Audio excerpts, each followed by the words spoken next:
Hi, I'm Lily Nguyen and welcome to Global Liner Shipping and Shipping 2030 Asia TV. We're here with Nicolas Sartini from APL. Hi Nicolas. Hi, how are you? Thank you very much for being here with us. My pleasure. So Nicolas, you joined an operators panel this morning. What keeps you up at night? So what keeps you up at night? Well, you know, shipping is keeping you awake night and day. This is the good thing about shipping, and we have some, at the same time as usual, we have some very positive news and we have some concerns as well. The positive is our industry is growing. We will probably end up the year with 5% growth. 5% growth. We will carry 200 million TEUs this year as an industry. So 5% growth is 10 million containers additional that we need to carry. So it's big, it's exciting, and it means that there are opportunities. At the same time, we have a lot of challenges, I must say. Maybe this year more than the previous years. And we have, of course, fuel is a big impact for us. I might come back on it, but fuel is a big impact. And then we have a lot of issues, geopolitical issues, and most prominent for us, APL is a big carrier on the Trans-Pacific. Most prominent, of course, is the China-US trade war. And we are only seeing the beginning of this.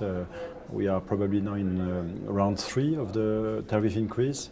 So far, in fact, paradoxically, so far the volumes have been very strong and probably a mixture of good growth in the US market, which is growing nicely, and at the same time anticipation by the US consignees of the sanctions, so that they have shipped their cargo earlier than they would normally do. So far the volumes have been strong, but down the line there are a lot of question marks. So APL is a part of the CMA-CGM family, and CMA-CGM has been very outright and out forward with their 2020 plan, namely using LNG. Is that the only fuel you're looking into?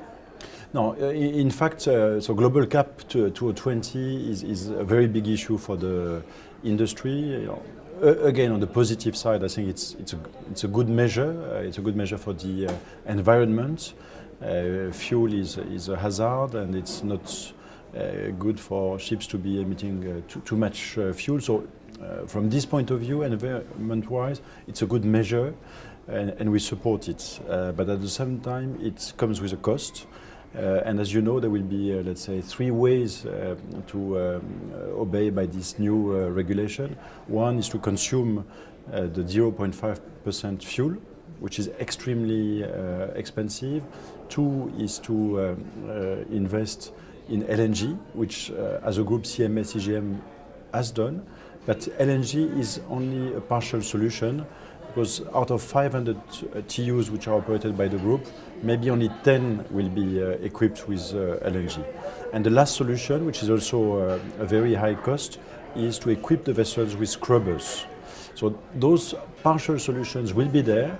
They will be employed by the CMA-CGM group, but basically we will have to deal with the fuel at 0.5%, and this is going to be a huge additional burden, additional bill for the company, and this is why we are taking advantage of this forum to inform our customers, our shippers, that they will need to pay for this additional cost. And as a group, we have come up with an amount so that the shippers can be prepared of $160 per TEU. Can you tell us about your decarbonization strategy? So this is something, an effort which has been ongoing at APL for several years. We have started probably 10 years ago, and we have fixed some very ambitious, aggressive targets. Last year in 2017, we've reached a reduction compared to the base of 2009 of 50%.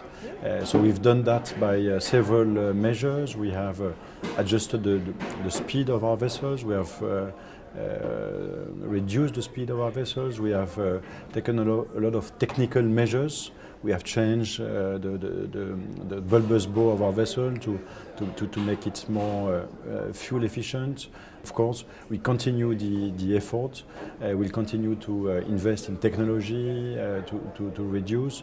We'll probably also adjust further the speed of our ships to continue to reduce carbon emissions for CO2 emissions on our vessels. Nicolas, thank you very much for being here with us. Thank you very much.